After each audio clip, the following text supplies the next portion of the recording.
पाठ 9वा कृषीबद्दल आपणास माहिती घेताना चांगल्या प्रकारे शेती कशी केली जाते हे माहीत आहे. चित्राला जर का बघितलं तर एक शेतकरी शेतामध्ये शेतीचे अवजारे, त्याचबरोबर बाजूला गाईचा गोठा, त्याचबरोबर काही कोंबड्या, काही बकऱ्या असे वेगवेगळे प्राणी आणि मनुष्य चित्रामध्ये पाहायला मिळतात. शेतात पिकं सुद्धा आलेले आहेत. घराजवळ नांगराचा फाळ या बाबीवरून शेतकऱ्याचे घर असावे हे सहज कळते. शेतकरी गाई, म्हशी, शेळ्या, मेंढ्या, कोंबड्या ह्या पालन करतोय हे सुद्धा आपल्याला चित्रातून दिसतात. यातून त्याला दूध, अंडी याचं सुद्धा उत्पादन मिळताना पाहायला मिळतं. कोंबड्या, शेळ्या विकून त्याचा पैसा सुद्धा मिळतो. या सर्व गोष्टी त्याला उदरनिर्वाह करण्यासाठी मिळतात. नैसर्गिक घटकावर शेती अवलंबून असते. कृषी या सदरामध्ये मोडत असणारे व्यवसाय कृषी व्यवसाय म्हणून ओळखल्या जातात. कृषी व्यवसायाची व्याप्ती बरीच मोठी आहे.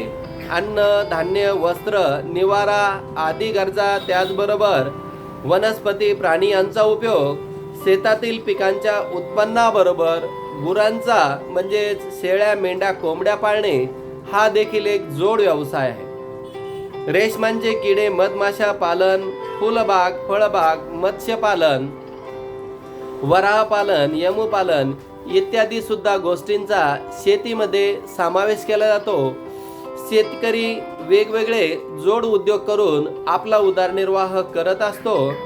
कृषी व्यवसायामुळे मनुष्यबळ आणि अवजारे तसेच विविध साधने सुद्धा वापरली जातात. आधुनिक पद्धतीने शेती केल्यामुळे शेतीचे उत्पादनामध्ये भरपूर प्रमाणात वाढ होते.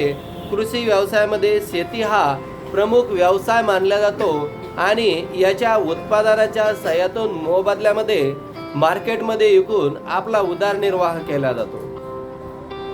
चित्राचे निरीक्षण केले असता भौगोलिक स्पष्टीकरणाचं आपण पाहायला मिळेल. वरील चित्राचे निरीक्षण केल्यावर कृषी व्यवसायामध्ये कालानुरूपाने काही बदल होत गेलेले आपल्याला लक्षात येतात. पूर्वी जो मानव होता, आदी मानव जंगलामध्ये भटकंती करायचा, त्यातून मिळालेल्या उत्पादनावर तो आपला उदरनिर्वाह करायचा. नंतर शेतीची कल्पना त्याला दिवसांदिवस बदल झाल्यामुळे सुचत गेली. शेतीतून जास्तीत जास्त उत्पादन करू लागला. वर्षभरासाठी जी काही अन्नाची तरतूद होती त्या तरतुदीची त्यांनी पूर्तता केली. शेतातील पिकाबरोबरच पशुपालन, मत्स्यपालन, शेळीपालन यासारखे अनेक उत्पादन घेऊन त्यातून तो पैसा कमवू लागला. पूर्वी त्याला भटकंती करावी लागत होती, आता त्याने ती भटकंती सोडून दिली. तो एका जागेवर स्थिर होऊन व्यवसाय करू लागला आहे. आपण कृषीत घडून आलेल्या विविध बदल सुद्धा पाहिलेले आहेत आणि कृषी सदराखाली येणाऱ्या विविध व्यवसायांची ओळख आपल्याला करून घ्यायची आहे. व्यवसायात विविध उत्पादने रोजच्या जीवनामध्ये आपल्याला उपयोगासाठी कृषी उत्पादनातून मिळत असतात. या व्यवसायापैकी काही पारंपरिक व्यवसाय शेतीपूरक पारंपरिक व्यवसाय होते. परंपरेने चालत आलेल्या व्यवसायाला पारंपरिक व्यवसाय म्हणतात. पशुपालन, पशुचे पालन, त्यापासून विविध उत्पादने घेणे, विविध कामासाठी त्या पशूंचा उपयोग करणे हा पशुपालनाचा त्या काळचा मुख्य उद्देश होता.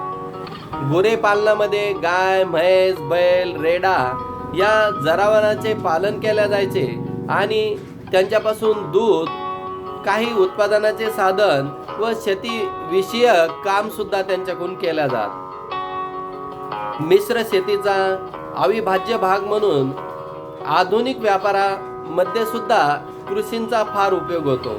भारतात या व्यवसायांचे स्वरूप अलीकडे बदलत चाललेले, त्याच्यामध्ये उन्नती होत चाललेले.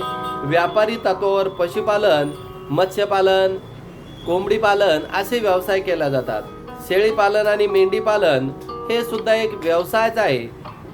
शेतकऱ्याला शेळी पालनापासून जे काही उत्पादन मिळतो त्या उत्पादनातून त्याला जोड व्यवसाय होतो आणि ह्या शेळ्यांना तसेच कोंबडी ह्या पालनामधून कोंबड्यापासून अंडे मिळतात. ते बाजारात विकल्याच्या नंतर त्याच्यापासून उत्पादनही मिळते आणि मेंढ्या पालन केल्यापासून दूध, लोकर अशा पद्धतीचे उत्पादन शेतकऱ्यांना त्याच्यापासून घेतले जाते. कुक्कुट पालनामधून हा व्यवसाय कोंबड्यावर आधारित आहे आणि कोंबड्या पाळल्याच्या नंतर व्यापार तत्वावर कोंबडीपासून मिळणारा अन्न आणि मांस हा भारतामध्ये मोठ्या प्रमाणावर शहरामध्ये चालणारा व्यवसाय आहे. त्याचबरोबर काही शेतकरी ससे पालन, वराह पालन हे सुद्धा व्यवसाय करतात. मधमाशी पालन हा व्यवसाय जर का केला तर मधमाशी पालनामधून मधाचं भरघोस असं उत्पादन मिळतं आणि हे उत्पादन मध हा महागडा असल्यामुळं बाजारपेठेत चांगल्या प्रकारे त्याला मागणी सुद्धा आहे आणि कोणत्याही प्रकारचा जास्तीचा खर्च लागत नाही. कारण मधमाशी हा इतर फुलांमधून रस शोषून आणते आणि त्यापासून मध बनवते. त्या मधापासून फार मोठा शरीराला फायदा होतो, जीवन घटक मिळतात. म्हणून मध माशी पालन हा व्यवसाय, मधाचा व्यवसाय सुद्धा चांगला आहे. मत्स्यपालन हा व्यवसाय सुद्धा आहे. मत्स्यपालन हा गोड्या पाण्यात केला जाणारा व्यवसाय. वेगवेगळ्या जातीच्या आणि वेगवेगळ्या प्रजातीचे मासे गोड्या पाण्यात सोडल्याच्या नंतर ते मत्स्यबीज मोठे होतात. मोठे झाल्याच्या नंतर अनेक प्रकारचे मासे हे बाजारामध्ये उपलब्ध करून देता येतात. विशिष्ट प्रकारच्या माशांची पैदास केल्याच्या नंतर मत्स्यबीज हा व्यवसाय केला जातो. त्यामध्ये मत्स्य शेतीचा विकास झालेला आहे. वाम, रोहू, रावस, कोळंबी इत्यादी प्रजातीच्या काही मत्स्य पालनामध्ये मुख्य व्यवसायामध्ये प्रजाती वापरल्या जातात. तर रेशीम शेती, तुती उद्योग त्याला म्हटलं जातं. रेशीम किड्यांच्या रेशमापासून रेशीम धागे मिळवले जातात. हे अत्यंत सूक्ष्म आणि चिवट असे धागे असतात. मुलायम रेशीम वस्त्र तयार करण्यासाठी या धाग्याचा उपयोग केला जातात. शेतकऱ्यांना रेशीम किड्याचे बीज वेगवेगळ्या संस्था मार्फत पुरवले जातात. तुतींच्या झाडांचा पाला पेट्यामध्ये आणून टाकला की ते किडे म्हणजेच त्या अळ्या त्या पाल्यांना खातात आणि त्यापासून कोश नावाचा रेशमी धाग्यांचा कोश तयार करतात आणि हा खूप जास्त दरामध्ये शेतकऱ्यांना विकता येतो. जे काही व्यवसाय असेल रेशीम किड्यांचा, मुख्य खाद्य तुतीचे झाड असतात. ते 15 वर्ष झाड जिवंत राहतात. त्यामुळे दरवर्षी त्यांना लागवडही करायची गरज नाही. रोपवाटिका व्यवसाय, गेल्या काही वर्षामध्ये फलोत्पादन, औषधी, सुगंधी वनस्पती व वृक्ष शेतींची लागवड करून क्षेत्र वाढवण्याचा शासनानं प्रयत्न केला आहे. उत्पादनाच्या चांगल्या दर्जेदार रोपांची, कलमांची बांधणी, बियांची तयार करणे हा व्यवसाय पुढे चालून आर्थिक उत्पादन देणारा व्यवसाय म्हणूनही ओळखला जातो. हरितगृहातील शेती, कमी क्षेत्र जास्त उत्पादन वाढणे, हवामान, उष्णता, आर्द्रता, ओलावा, नैसर्गिक घटकावर पूर्णपणे नियंत्रण ठेवून हरितगृहांचा उपयोग केला जातो. या शेतीला हरित शेती असे म्हणतात. शेतीचे प्रकार, एखाद्या प्रदेशामध्ये भौगोलिक विविधता, सांस्कृतिक भिन्नता, वेगवेगळ्या विचार जर का केला तर शेतीच्या विविध पद्धती उदयास येताना पाहायला मिळतात. आणि यामधून जी काही वेगवेगळी पिकं घेतली जातात, भूमीचे उपाययोजन करणे महत्त्वाचा प्रकार ठरला जातो. म्हणून शेतीचे प्रकार समजून घेणे गरजेचे आहे. शेतीचे प्रकार फक्त निर्वाह करण्यासाठी शेती, स्थलांतरित शेती व सखोल शेती. तर व्यापारी शेतीमध्ये विस्तृत शेती, मळ्याची शेती, मंडई आणि बागायती शेती, फलोत्पादन देणारी शेती. आता सर्वप्रथम निर्वाह करणारी शेती जी असेल तर पारंपरिक शेतीमध्ये सखोल शेती, स्थलांतरित शेती दोन प्रमुख प्रकार पडतात. सखोल शेती एकाच जमिनीमध्ये अनेक वर्षापासून केली जाते. स्थलांतरित शेतीमध्ये प्रत्येक वेळी त्या जमिनीमध्ये शेती केली जाते व ठराविक काळानंतर पुन्हा ती जमीन शेती करण्यास उपयोगी आणल्या जातात. स्थलांतरित शेती भटकी शेती किंवा प्राथमिक अवस्थेमध्ये शेती आहे. उष्णकटिबंधीय दाट अरण्यामध्ये तसेच वनामध्ये, डोंगराळ भागामध्ये या प्रकारची शेती केली जाते.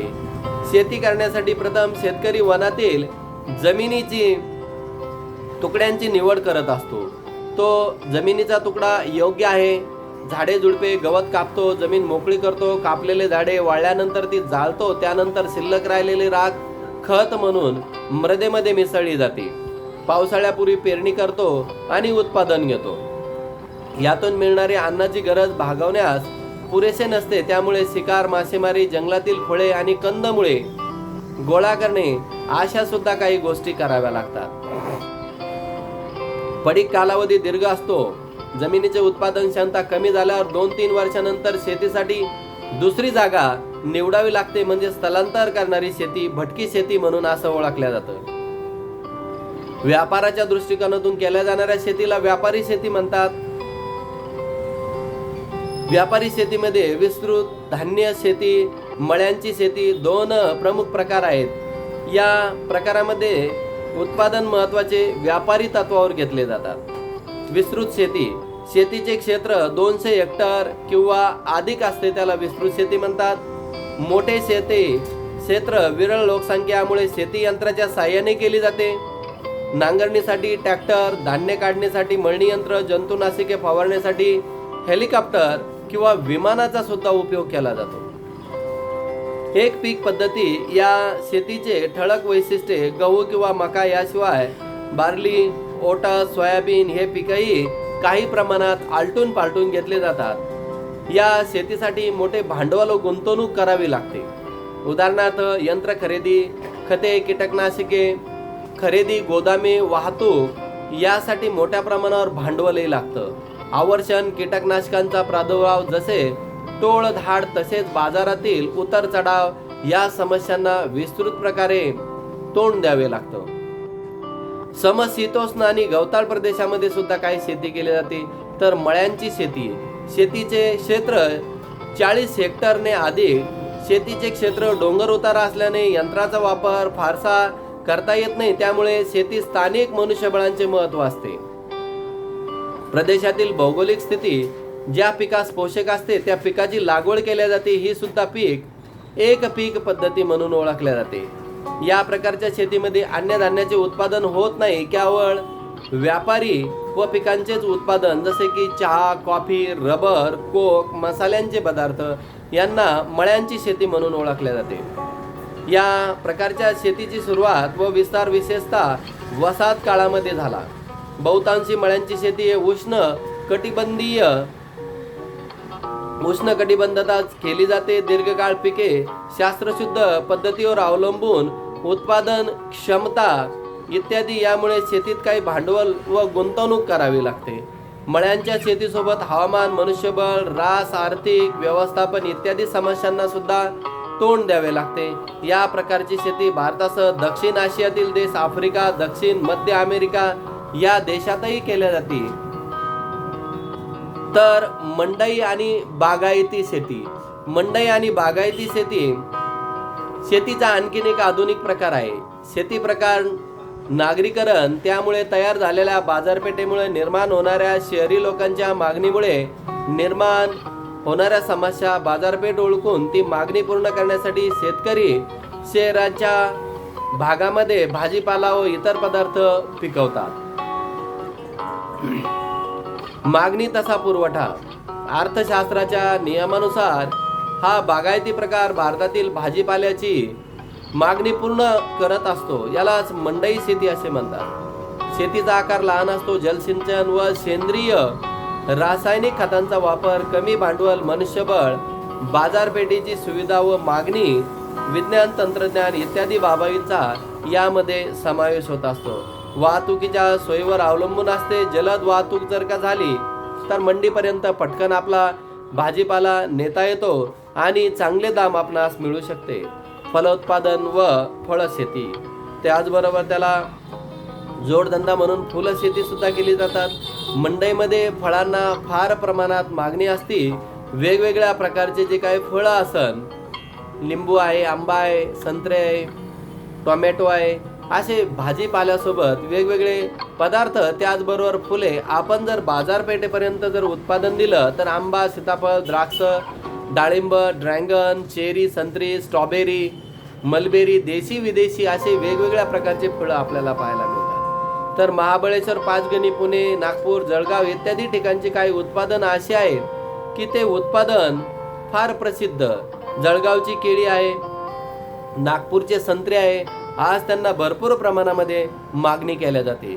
सेंद्रिय शेती पिकांच्या पोषद्रव्यांच्या गरजा ओळखून त्यांना कोणत्या प्रकारचे खत देणे याला सेंद्रिय शेती म्हणतात. पाला पाचोळा जमिनीमध्ये कुजवणे, ताक किंवा धैर्या यासारखी हिरवळांची पिके जमिनीत गाडून देखील खत तयार केलं जातं.